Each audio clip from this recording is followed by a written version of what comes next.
Happy opening night. High school football is back. First and 10 is back. Rob Lee hockey and Studio 10 star Joe Eamer. You know, Joe, maybe later you could whip up some Cajun chicken pasta or something in the kitchen? No, I think we're actually going to work on some pigskin po' boys with a side of kickoff dip. Ooh, that sounds tasty. So tasty. Let's start out, though, as we do every week, game of the week. We start out with a great game tonight. You know, you'll be voting on this down the road here starting next week, but we picked it tonight. We're going with UMS Wright on the road at McGill Tooler. That's right. Let's go live out to Lipscomb Stadium in Mobile. That's where Hustlin' Hal Sherrick joins us. There he is, the man of the hour. What's going on, Hal? Hey, guys, I'll tell you what, it's been a sultry and damp night here, sweat-wise, for the first night of football in 2011, but the atmosphere has been electric. As you can see behind me, the game is still going on as the Bulldogs came in to take on the McGill Tooler Yellow Jackets. Let's take a look at some of the first half highlights, get you caught up to speed. You can really feel the excitement in the air. After all, fans, not just players, have been waiting for football for 9 months. After a lot of back and forth during the first quarter, Henry Roberts gets the handoff from Jackets quarterback Jason Smith. This is from a yard out to get McGill Tooler on the board first. Closer look shows just how close this was to a turnover as the ball comes loose. The touchdown really got the crowd pumped up at Lipscomb Stadium. Backed up deep in their own territory, UMS tries a little trickery and a fake punt. Hunter Seal drops a pass into Samuel Petway for a first down. But the Yellow Jackets linebacker Alex Pond strikes back and drops Bulldogs quarterback Scott McKean for a big loss. McGill takes possession and comes right back down the field with 6 minutes to go in the half. Henry Roberts gets the handoff again. Takes this one 23 yards to pay dirt. The Jackets would add a field goal with 1 second left in the half to go up on UMS 17-0. Now, if we come back here live, I'll tell you there's only a few minutes left in this game, about 2:45, 2:42 and counting. It's been all Yellow Jackets in the second half, guys. They're up right now on the Bulldogs, 31-0. They've tacked several more scores on in the second half. It looks like first-time head coach Bart Sessions from McGill Tooler will get his first win here tonight. We'll be sure to check back in with you just a little bit later, let you know how this one turns out. All right, Hal, thanks a lot. McGill rolling over UMS Wright.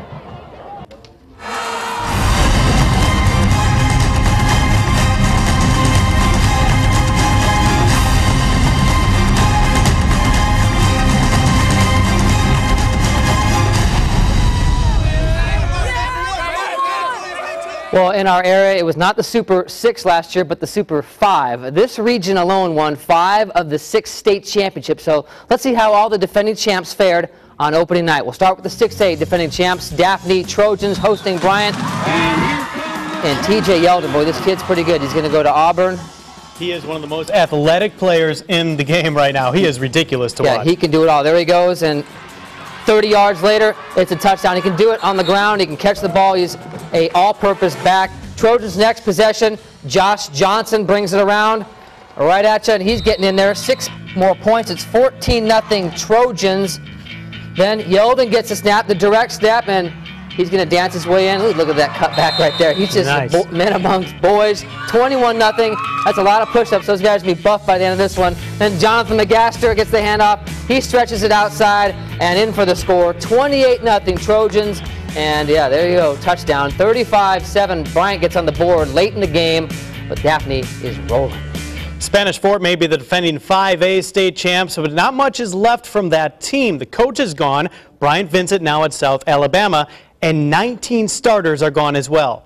19 starters. But to show you how much their program is respected, the Toros still start the year ranked 3rd in the state. Second quarter here, Pirates' Tanner Martin takes it in from 10 yards. Fairhope up 21-7. Spanish Fort comes back though. Joe Poe to Blaine Crane. He gets behind the D and he's off to the races. 85-yard run for the touchdown. This script is like a hip-hop song. Joe Poe to Blaine Crane. Yo. Fairhope up 21-14, but the Toros don't get any closer than that, and the final is Fairhope 35, Spanish Fort 21. Next week, the Toros host Gulf Shores, Coach Mark Freeman's former team, so it's sure to be an emotional game for both sides. Moving on to defending 2A state champs from Leroy, hosting Washington County. Let's go to the highlights of this one. Washington County at Leroy. Leroy always tough, always favored to win. It seems like they are a powerhouse down there in 2A and pumped up for another season. Right here, William Gartman fakes a handoff and throws it to William Dunn, and he done it again. 7-0 Leroy. Now right before the half, Leroy, boom, stands him up, a tough goal line stand. Washington County's Desmond Abson is stopped. And check this out, folks. Kind of an upset here on the first week. Washington County wins it 14-7. So number 1 Leroy goes down. Well, Davidson coach Fred Riley brings back a ton of talent this year, mostly on defense. The offense probably won't put up 36 points a game like it did last year. That was a record, but he's got a couple of big offensive linemen to run on the edges at least. Here's Riley talking about his big tackles. Our left tackle is 6'5", 360, and our right tackle is 6'5", 380. And we have two big, our offensive line looks like this, because the three in the middle are all like 5'11". They're all like 5'11". 5'11". Hey, but those guys also weigh 260 pounds. I wouldn't want to mess with them. Right. This guy either. Chris Casher, one of the top defensive linemen in the country, transferred from Faith, still waiting to see if he's eligible. We talked about the defense. Well, the offense, not as good. Cam Jackson, the new quarterback, picked off by Kelton Stallworth. That kills the drive. Neither team can do much on offense. Davidson gets a drive going late in the first half. Javaris Young busts one right at you, 33 yards. But that drive stalls. Warriors scored all their points in the final quarter, and it was enough to win. 13-6 is your final. 13-6. Jackson, the game-winning touchdown on a 45-yard run, so he finished with 117 yards on the ground. Davidson Viger, that's next week. That should be a good one. Talk about Viger. They were at Ladd Peoples Stadium tonight. Let's go to the highlights of that one, taking on Williamson. Here it is, right here. Williamson and Viger. Watch this, though. Drops the groceries right there. Chris Taylor there to scoop it up for Viger. Williamson put it on the carpet 4 times in the first quarter. D'Angelo Miller now. I want to hear more fumble analogies. Yeah, 8 yards for the score right there. 7-0 Viger. This guy's a beast, too. Darius Philon, one of the top players in the area. Rule number 1, don't turn your back on Darius. Here he comes from behind, along with Aljamon Sims. They bring down Jamie Etheridge. Viger pitching the shutout. Let's check the scoreboard from Ladd. 28-0. The Wolves win. They've got Davidson, as I said, next week. That'll be a good one. All right, let's go on to BC Rain at St. Paul's. BC Rain with first-year coach Brent Dearman, and that's Lily Joyce and Clara Lee Stokes showing their school spirit. William Brabstein, Kevin Moore, the big tight end, gets a big hit from BC Rain's Errol Franklin, but St. Paul went on to score 7-zip. Brabstein back at it again, looking for Ryan Miles and finds him 43 yards for the touchdown. St. Paul's up 14-0. Now it's the defensive turn. Jarek Thompson picked off by Patrick Hale, and he is breaking tackles all the way down till they wrestle him down there, and St. Paul would add another TD after that. 17-0 at that point. And let's take a look at an updated score here. 52-7, the final. St. Paul's cruises in this one. Saraland has a new head coach, Jeff Kelly, a new stadium on its campus, and for the first time in history, a senior class. So plenty to be excited out in their first home game against Mobile Christian. Check out this beautiful new stadium, looking fantastic, and the not so beautiful Saraland Psychos. Look at this guy. Wow.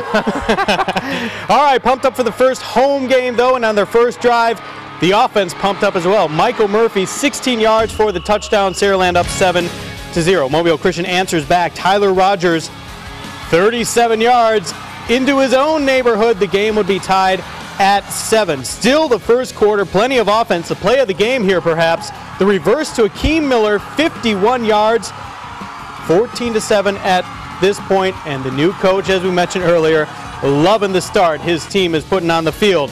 And then Michael Murphy, again, 62 yards for the touchdown. Now, you saw him earlier, so perhaps a senior year off to a fantastic start here. Over 100 yards rushing in the first half and 2 touchdowns. Let's take a look at that scoreboard right now.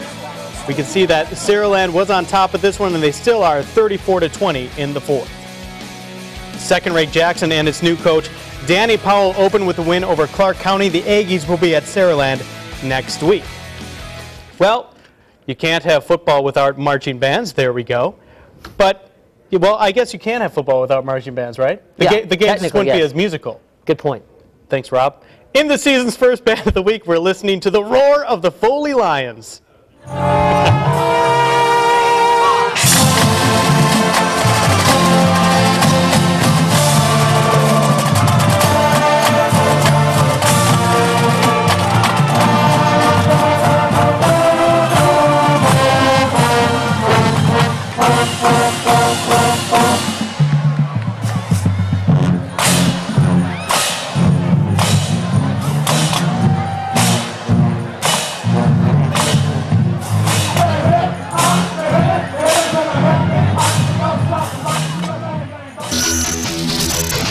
Coming up on 1st and 10, we're on the Bear Watch. Robertsdale looking to make a statement in its opener, and Leroy trying to take step one in a return trip to the Super 6.